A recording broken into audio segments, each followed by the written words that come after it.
Okay, enough screen time. Oh, Dad, can we listen to the radio instead, please? I suppose so. They play some good tunes on... Not your boring grown-up station. It's not. Fun Kids, please. We can get that downstairs on the smart speaker, not in the bedroom. It's okay. We can get it on the app. If you say so. Okay. Thanks, Dad.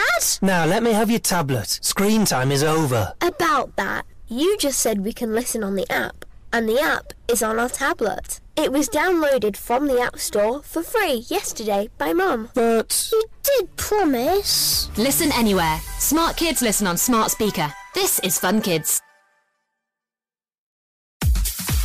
Grab your BFFs and get stuck into Girl Talk magazine. Full of your fave celebs and YouTubers. Each issue is packed with fun, including puzzles and cute pets, quizzes and amazing bakes.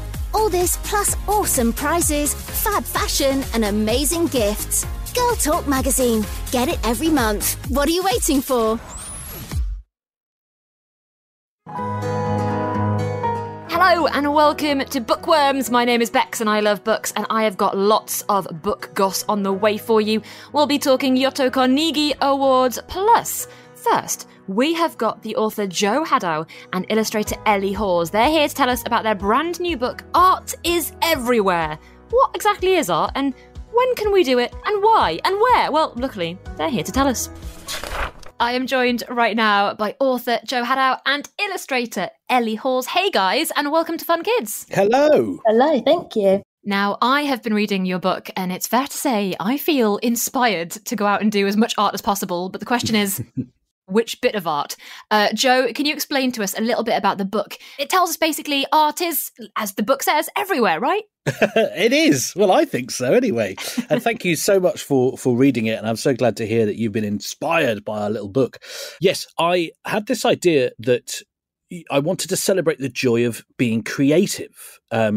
We often sort of don't think about creativity and the arts as something that should be celebrated all the time, or that it's something that we should be doing alongside our everyday lives and in school and in education. So we put this book together which celebrates all these different art forms like music and dance and poetry and writing and acting. It's meant to be a sort of inspiring book for any aspiring artists, I suppose, as well as just being an entertaining read. I've got to say, I do feel every now and again the urge to be creative. It's a bit like you've got to scratch an itch almost. And reading this book, I was like, there are so many ways I could do it. I had no idea. It didn't even occur to me. Poetry and, of course, dance. It's all like there's lots of things that are classed as art. It's not just painters, right? Absolutely. When I was a kid, actually, I thought that an artist had to be someone who painted or, used a paintbrush or some pens or pencil and sort of created something that then would hang on a wall. And for years I thought this until I realized that the term artist can mean anyone who's doing an art form, who's being creative. We are being creative now. We are artists right now doing this show. And I think I wanted to just sort of dispel that myth of artists are not just painters, although artists are painters and sculptors and they are designers and they are dancers. I really just wanted to shine a light on all art forms and the fact that you can be creative with whatever your sort of passion is. Now, I feel like we should bring Ellie in here because Ellie, of course, we're not doing down what you do as well because you have made some amazing illustrations for the book. Reading through the book, it's kind of brought to life by your pictures.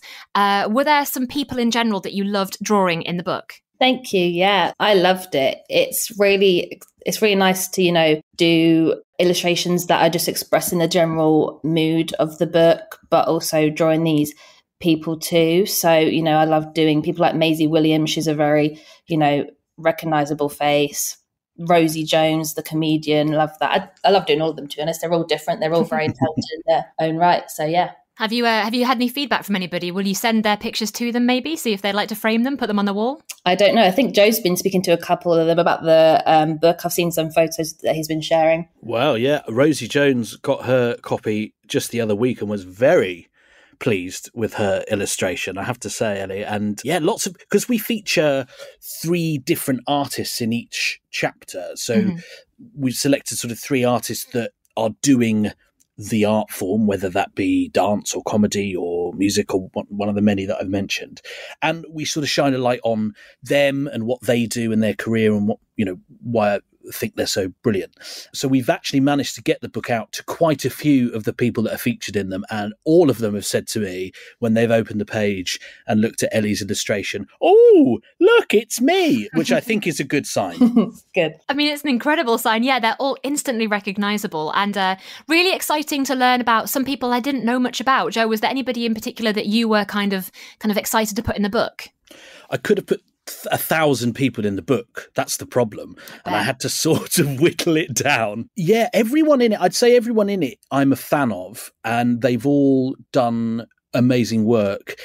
I think where we've had to sort of whittle down to these three that are featured in the book that could have been many, I've tried to choose people that also have another string to their bow or that also have another art form that they do. So, for example, Rosie Jones was mentioned there that Ellie drew so brilliantly. Well, she is known as a comedian and that is what she does and she's absolutely brilliant at it. But she's also a children's author. So she's a writer as well and she's published books and they are absolutely fab as well. In the music section, I had to put a drummer in there because I am a drummer and I thought, well, I can't have a book that I've written without a drummer. So I put Questlove in it. Now, Questlove is a drummer who I love in a band called The Roots, but he's also co-written a children's book, believe it or not. We're all at it. And he's a film director. He's directed this amazing documentary called The Summer of Soul, which is all about a musical concert that happened in Harlem. So it sort of answers your question. I knew all the people I put in it. I've learned a little bit about some of them from doing the research, but I was a fan of all of them, and that's why they've sort of made it in there. Now, speaking of the music section, first of all, like you mentioned, you're a drummer. You mentioned in the book that you were on tour with Sarah Bareilles, who I love because of the musical Waitress, one of my favourite musicals ever. And you say that, you on stage, you were drumming on a suitcase. And I think it's really cool to remind people that, you don't have to have all the equipment. You don't have to have all the tech and the high pressure stuff, right? You can just go out there and make stuff with what you've got. Absolutely. Yes. So I was out in America on this tour with Sarah Bareilles, and I was playing with a musician friend of mine called David Ford, and he was the opening act for Sarah. So we were on the road with her band and her, and she's absolutely wonderful, and she was so lovely. And I've, a bit like you, I've loved her ever since, and I've followed her fabulous career.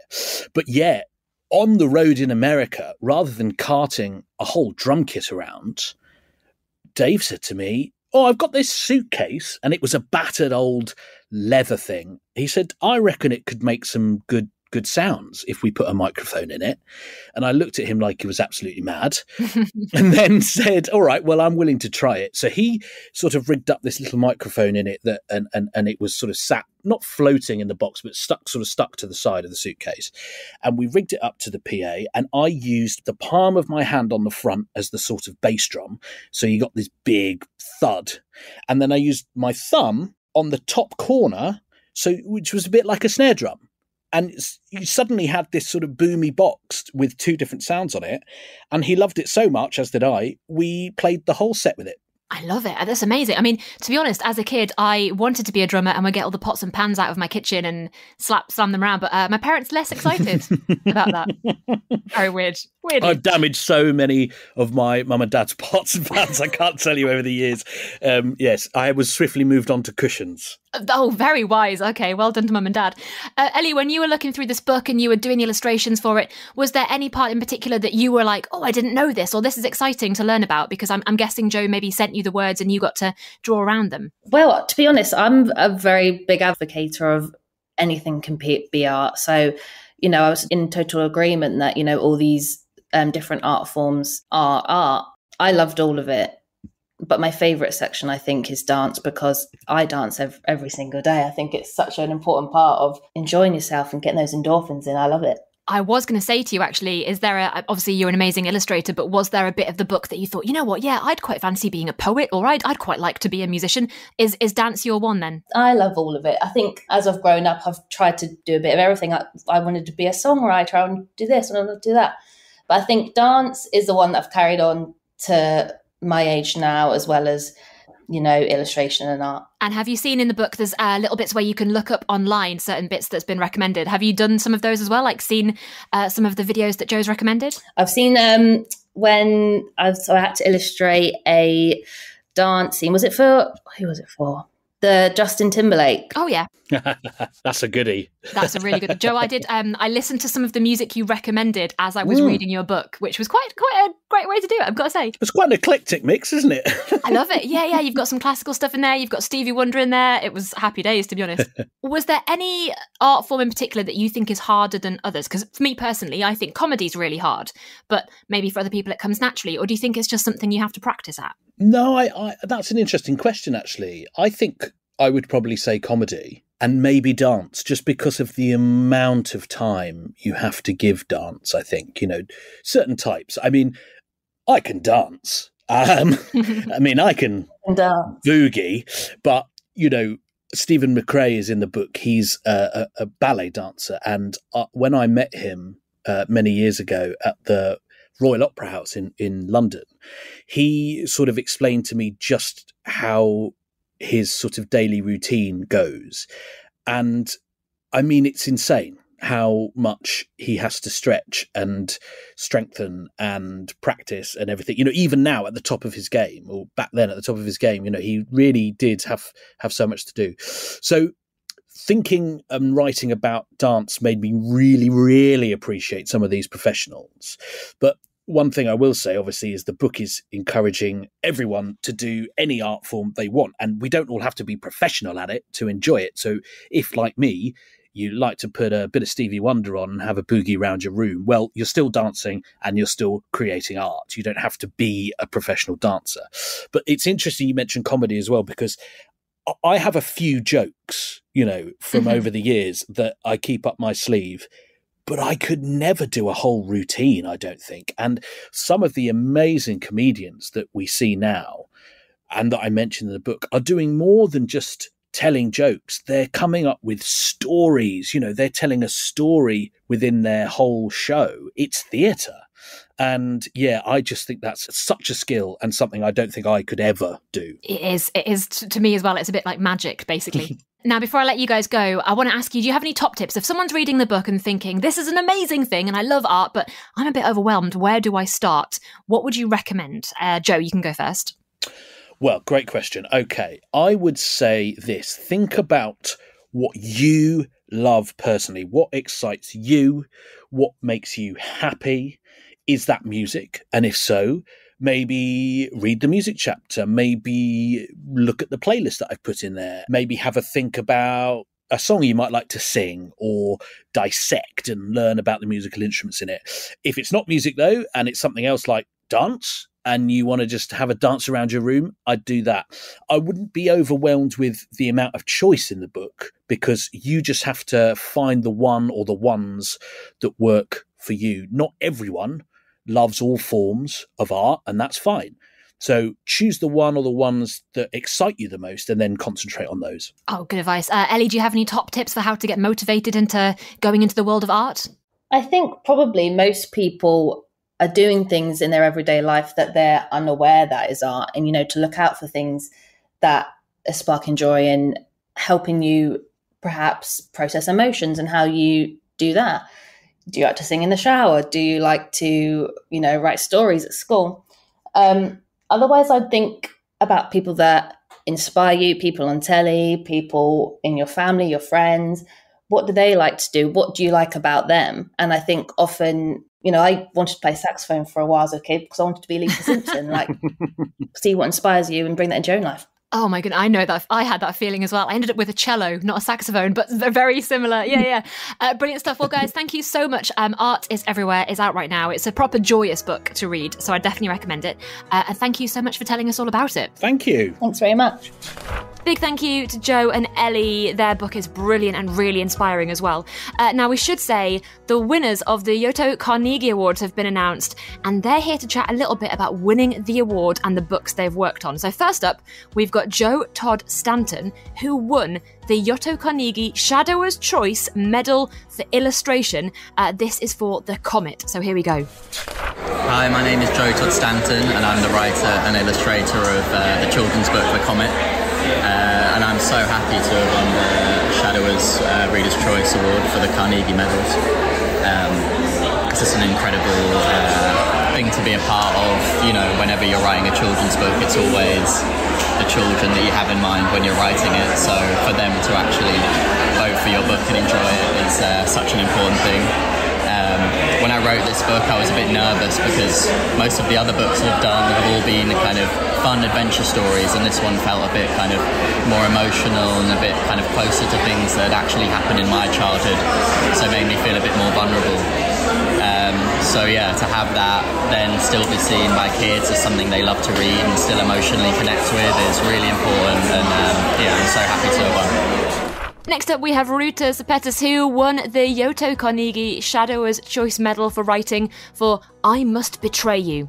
Hi, this is Ruta Sepetis, author of I Must Betray You, and I am so shocked and delighted that I Must Betray You has won the Shadowers' Choice Award today. To win this award, to know that the readers have selected this means everything. I write about underrepresented history, and together the readers are helping me bring history out of the dark, and I thank you from the bottom of my heart. Next up, we got a few words from Manon Stefan Ross, winner of the Yoto Carnegie Medal for writing for the Blue Book of Nebo. First question, what book would you really like to be translated so that we can read it? Oh God, that's such a good question. That's a really strong start on your questions. I think there's an author in Welsh called Bethan Gwanas, and she writes books for children and young people in Wales. And I think her books should be translated because they're warm, but they're really funny as well and quite easy to read. So I think basically anything by Bethan Gwanas. What inspired you to write the Blue Book of Nebo? I think I wrote it because I tend to write things that I'm scared of. So I was always really scared of some kind of nuclear disaster. And also, you know, because my first language is Welsh, and people are always kind of saying that Welsh is a dying language and that kind of thing. And I wanted to write the things that I was frightened of most and give them to other characters so that I could understand them a little bit better. Dylan was only 6 when it happened. So how do you stop him from mentioning things that he couldn't possibly know about? Is that why you brought in his mother's point of view? Yes, in a way, yeah. Because he would only have her experience in a way. He would only know the things that she had told him. So I wonder what things she had left out as well. There's lots that he wouldn't know. But yeah, it was quite useful for me to have those both the narrators, and one of them knew the old world and one of them didn't. Finally, how does it feel to win the Carnegie? Oh, it's amazing. My feet haven't touched the ground. I was so nervous. But, you know, when I was young, I love books and I love reading, and I still love reading children's books and young adults' books.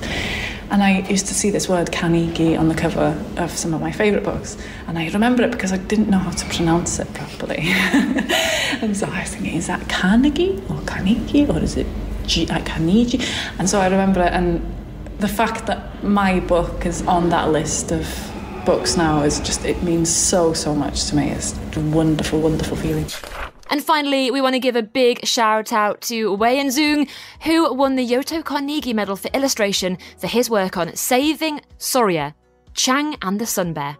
Oh my goodness, quite a lot of people to celebrate there. Congratulations to everybody who was shortlisted and everybody, of course, who won at the Yoto Carnegie Awards. And thank you so much to everybody for sending their voice notes to us as well. If you've enjoyed this podcast, remember there's loads more book goss in lots of other Bookworms episodes. Just scroll back in your podcast app and pick an episode you fancy. I'll be back super soon. In the meantime, remember to like, subscribe and follow wherever it is you get your pods from. Bye!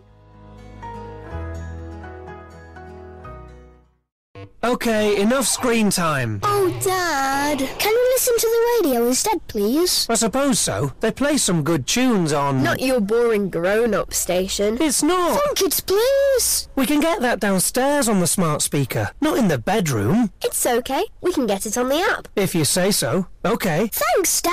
Now let me have your tablet. Screen time is over. About that, you just said we can listen on the app, and the app is on our tablet. It was downloaded from the App Store for free yesterday by Mum. But... You did promise. Listen anywhere. Smart kids listen on smart speaker. This is Fun Kids. Grab your BFFs and get stuck into Girl Talk magazine. Full of your fave celebs and YouTubers. Each issue is packed with fun, including puzzles and cute pets, quizzes and amazing bakes.